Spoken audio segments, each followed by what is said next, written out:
နေခုနလောလာ6လောနေပြုတ်ပြပထမတက်နာမှာညက်နေဆွဲထားတဲ့ကြွတယ်လက်အန်နေနော်လောက်ပါဘူး ဆွဲကလေးအသက်ဘယ်လိုရှိ ငယ်လေးကိုတင်လေးကကိုကြီးတောင်းပေးထားတဲ့မိသက်နော်ကိုတင်ကတော့ကျမတို့ဖုန်းဆက်ပေးလိုက်တာခုနအမားတို့လမ်းအောင်လို့လေတက်စီဘောဆင်းလာတော့လူတွေတိတ်မစုံနဲ့ကလေးလန့်တော့မစုံ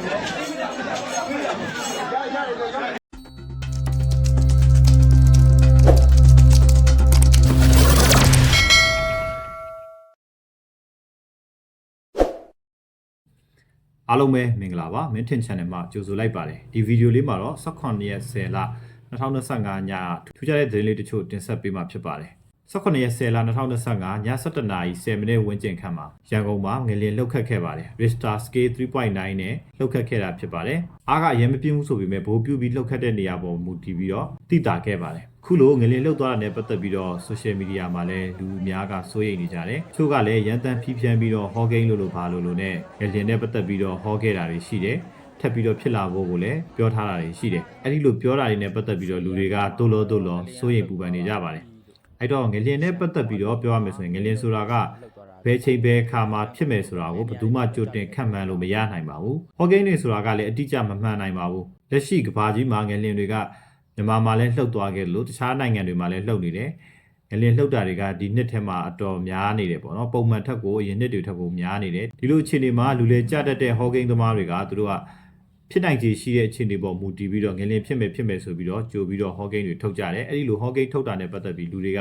စိုးရိမ်မှုတွေမြင့်တက်နေကြပါတယ်။အဲ့ဒီလိုဟောကိန်းတွေနဲ့ပတ်သက်ပြီးတော့စိုးရိမ်ပူပန်စရာမလိုပါဘူး။ဘာလို့လဲဆိုတော့သူတို့ကရက်တန်းပြီးတော့မှန်းပြီးတော့ရှောက်ရေးထားကြတာဖြစ်ပါတယ်ငလျင်ကိုဘယ်သူမှကြိုတင်ခံမှန်းလို့မရနိုင်ဘူးဖြစ်နိုင်ခြေရှိတာတွေကိုရမ်းပြီးတော့ဟောနေကြတာပဲဖြစ်ပါတယ်သူတို့တကယ်ပဲမှန်အောင်ဟောနိုင်တယ်ဆိုရင်နေ့စွဲအချိန်ပိုင်းနာရီပိုင်းပေါ့နော်အတိအကျအဲ့လိုမျိုးဟောနိုင်တယ်ဆိုရင်တော့ဒါသူတို့တကယ်တော်တာဖြစ်ပါတယ်တကယ်ဟောနိုင်တယ်လို့ပြောလို့ရပါတယ်အဲ့လိုမှမဟုတ်ဘဲနဲ့ဖြစ်ချင်းဖြစ်မယ်မဖြစ်ချင်းမဖြစ်ဘူးရှောက်ပြောနေတာတွေကတော့ဒါဖြစ်လာနိုင်တဲ့အခြေအနေတစ်ခုပေါ်မူတည်ပြီးတော့အခွင့်အရေးယူတာပဲဖြစ်ပါတယ်နာရီမိနစ်အတိအကျမဟုတ်ဘူးဆိုရင်တော့မှဘယ်နေ့ဖယ်ရဲမနက်ပိုင်းနေ့လယ်ပိုင်းညနေပိုင်းဒီလောက်ပေါ့နော်အချိန်ပိုင်းတစ်ခုလောက်မှာဖြစ်မယ်ဆိုပြီးတော့ကွက်တီဟောနိုင်တယ်ပြောနိုင်တယ်ဆိုရင်တော့ဒါသူတို့ကိုလက်ခံပေးတင်ပါတယ်အဲ့လိုမှမဟုတ်ဘူးဆိုရင်တော့ဖြစ်တန်ခြေတွေကိုပဲရှောက်ပြီးတော့ဖြီးဖြန်းနေကြတာဖြစ်ပါတယ်ဒါကြောင့်မိတ်ဆွေတို့အနေနဲ့အလွန်အမင်းစိုးရိမ်ဖို့မလိုဘူးဆိုတော့လည်းပြောချင်တယ်ဒါပေမဲ့လည်းသတိတော့ထားရမှာပဲဖြစ်ပါတယ်။ဘာကြောင့်လဲဆိုတော့ကြီးမားတဲ့ပြည့်ရွကျော်ကြီးဖြစ်တဲ့ Sky Fault Line ကမြန်မာနိုင်ငံကိုအလဲတက်ကနေပြီးတော့ဖြတ်ထားတာဖြစ်ပါတယ်။ဒါကြောင့်အခုလှုပ်ခတ်သွားတဲ့ Richter Scale 3.9 ကနောက်လာမယ့်ငလျင်တွေရဲ့ရှေ့ပြေးလည်းဖြစ်နိုင်တယ်လို့ဒါနဲ့တင်လည်းပြီးသွားတာလည်းဖြစ်နိုင်ပါတယ်။နောက်ထပ်ပြီးတော့ငလျင်လှုပ်မယ်ဆိုလည်းလှုပ်နိုင်ခြေတွေရှိပါတယ်။ဒီအလဲကနေဖြတ်သွားတာဖြစ်တဲ့အတွက်ရန်ကုန်ပဲခူးနေပြည်တော်မန္တလေးစကိုင်းပေါ့နော်။ဒီတကြောလုံးကသတိထားမယ့်အခြေအနေဖြစ်ပါတယ်။အဲ့တော့သတိတော့ထားပါစိုးရိမ်လွန်တာမျိုးတော့မကောင်းပါဘူး။သူတို့မှန်တယ်ဆိုပြီးတော့သူတို့ကိုသူတို့ promote လုပ်ဖို့အတွက် line ပေါ်မှာဖြစ်တန်ခြေတွေကို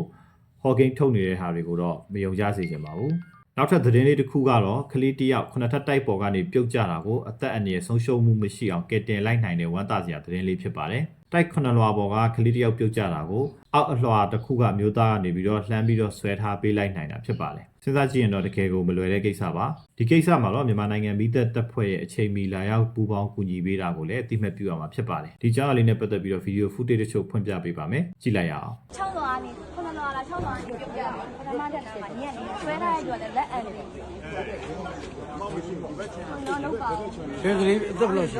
ငယ်လေးကဲရပြီလားဆွဲလို့မှန်ခွဲပြီးရပြီမှန်ခွဲပြီးဆွဲတင်နေပြီတဲ့အခုမှမှန်ခွဲပြီးတော့ဆွဲတင်မသိဘူးအခုတော့ငိုတန်ကြားတယ်မောင်လေးကဒီမှာပထမတက်တော့မောင်လေးပထမတက်ကိုတက်သွားလိုက်တင်ရမှာအာရကတလာမြေရပါလေအကုန်ပါတယ်မီးတက်အဲ့တော့မီးတက်ကိုမျောတာလေမီးတက်လာရင်အကုန်ပါပြီ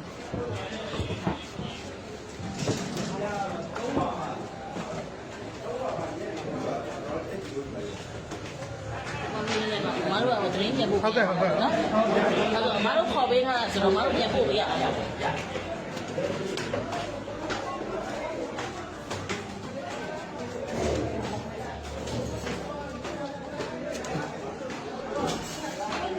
လေးပါပါတော်ပြီနှစ်သမီးလေးလားတားလေးလားတားလေးတတနေလားတတလမ်းတတောက်ဖတ်တာ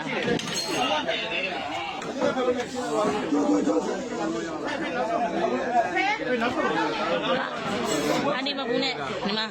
မိသက်တဲ့ရောက်လာပြီခလေးတော့ဟိုဖြစ်မယ်နော်အဲ့ဒါမှမင်းဒါကိုတင်လေးကကိုကြီးတောင်းပေးထားတဲ့မိသက်နော်ကိုတင်ကလို့ကျမတို့ဖုန်းဆက်ပေးလိုက်တာခု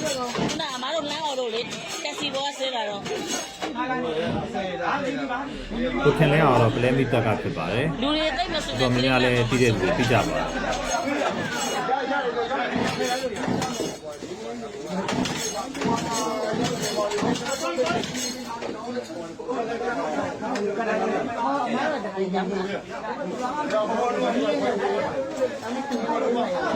မားတော့တက်စီဘောဆင်းလာတာဆင်းလာတော့အဲ့အဘောကဆင်းအော်တာကဲတော့ခလေးတို့ကတော့ပြီးတော့ချုပ်ပြောတော့ဒီကဟိုတော့ဆက်လို့ရောက်လာအဲ့တော့ဒီမှာမလေးပဲကူရှိတယ်ဘုံကူစေးကြီးရတယ်အမားတို့ပဲခေါ်လိုက်တာ950ကခလေးတွေကိုရအောင်ပြန်တယ်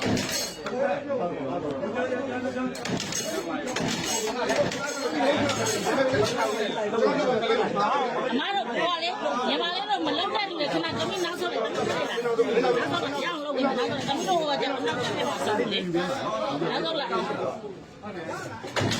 ပါရမယ်တမီးရနော်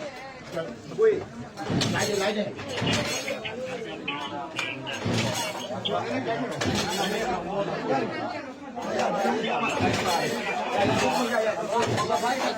တော်ကတ်တာပါတယ်ခဏလေးအေးရတယ်ကတ်တာလေးသူတို့ဆက်ပေးလား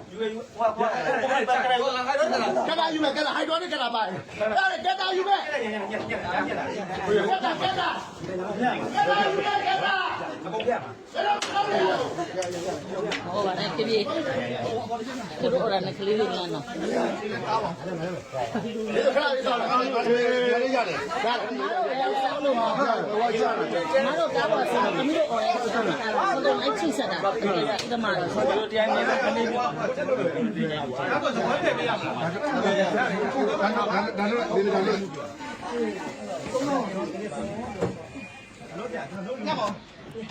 အဲ့တို့ဒီကျွန်တော်တို့တတိယကကိုထင်းလင်းအောင်လက်ဆက်ကိုထင်းလင်းအောင်လည်းသူတို့ကဝေးတယ်လေမင်္ဂလာတုံးဆိုတော့မိဆက်ရမိသက်ကိုလွတ်ပေးမယ်ဆိုပြီးတော့ကိုပုတုတို့ငန်းဆက်လမ်း90ကိုနိုးလိုက်ကလာနိုးလိုက်ဒါမကြည့်လို့ဒါမကြည့်လို့ဒီတော့တော့တော့လေးကလေးကတတိရှိတယ်ပြောရမှာကွာသိလား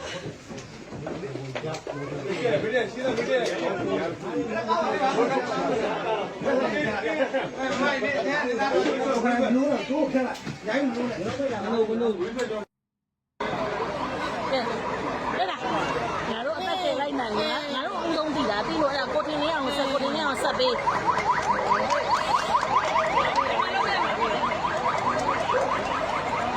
အခုဘူးဆက်ဘယ်3နှစ်လဲ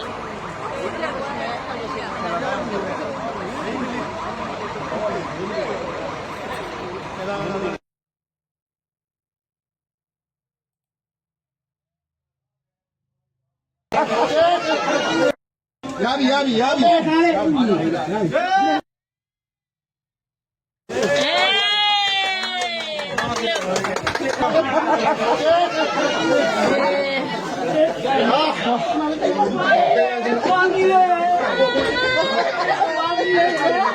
စိတ်ပါတော်တယ်